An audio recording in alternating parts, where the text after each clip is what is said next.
تێکچوونی پەیوەندیەکانی نێوان هەرێم و بەغدا و داخستنی سەرجەم خاڵا سنووریەکانی نێوان هەرێم و وڵاتانی ئێران و تورکیا لە ئێستادا کاریگەری ڕاستەوخۆی کردوتە سەربازارەکان و ژیان و گوزەرانی هاوڵاتیان.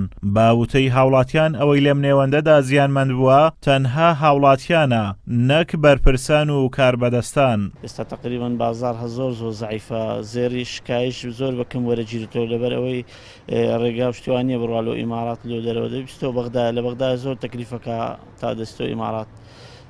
بازار بەعام ئێستا زۆر زەعیفە لەگەرە معاش و شتیا زۆر تەئسیری کردێ لەگە وەزعی ئێستا زۆر تەئسیری کردێ بازار بەعام. تارق شۆفێری تەکسیە لە دەڤەری سۆران باس لەوە دەکات بەر لە داخستنی مەرزی نێودەوڵەتی حاجی ئۆمەران ئەوان کاریان لەو ناوچەیە زیاتر بوو چونکە هاتنی گەشتیار بۆ دەڤەرەکە زۆر بوو، بەڵام لە ئێستادا بەهۆی داخستنی مەرزی حاجی ئۆمەران کاریان زۆر کەمی کردووە.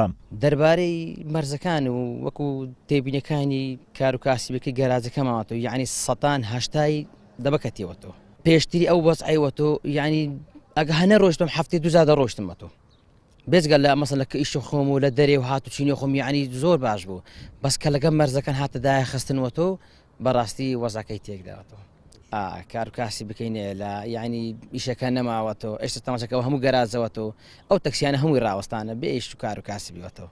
ئەگەرچی بەهۆی دروستبوونی کێشەی نێوان هەرێمی کوردستان و عێراق زەرەر بەر ئابووری هەرێمی کوردستان کەوتووە، بەڵام ئابووریناسێک پێی وایە زەرەرمەندی سەرەکی لە داخرانی مەرزی حاجی ئۆمەران تەنها هاوڵاتیانی کەم دەرامەتن کەوا کاری کرێکاریان کردووە و سەرچاوەی داهاتیان نەبووە و بە ڕۆژانە کاریان کردووە. لە ڕووی داهاتەوە کاریگەری سلبی زیاتر لەسەر هەرێمی کوردستانە و لە هەمان کات ئەو کاریگەریانە ڕاستەوخۆ پەیوەستە بە ژیانی تاشی کۆمەڵگاوە، چونکە کاتێکە داهاتەکان کەمە بن ڕاستەوخۆ کاریگەری لە سەر خەڵکەکە، کاریگەری هەتا لەسەر ئەو کەسەی کە بار هەڵگرێکە هەتا ئەو کەسەی کە شمەکەکان بارەکات و کە پێ ئەوترێ کرێکار.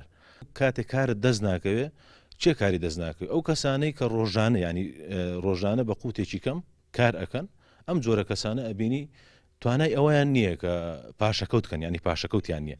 کاتێک کە تۆ پاشەکەوتت نەبوو ڕۆژێک ئیش نەکەی پێتۆ دیارە بێ.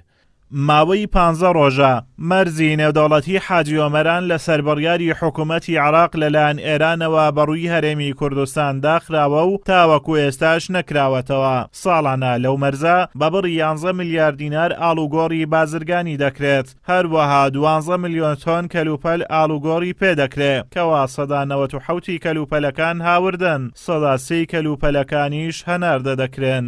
ئازاد ئۆمەراوی کەناڵی ئاسمانی پەیام، قەزای سۆران.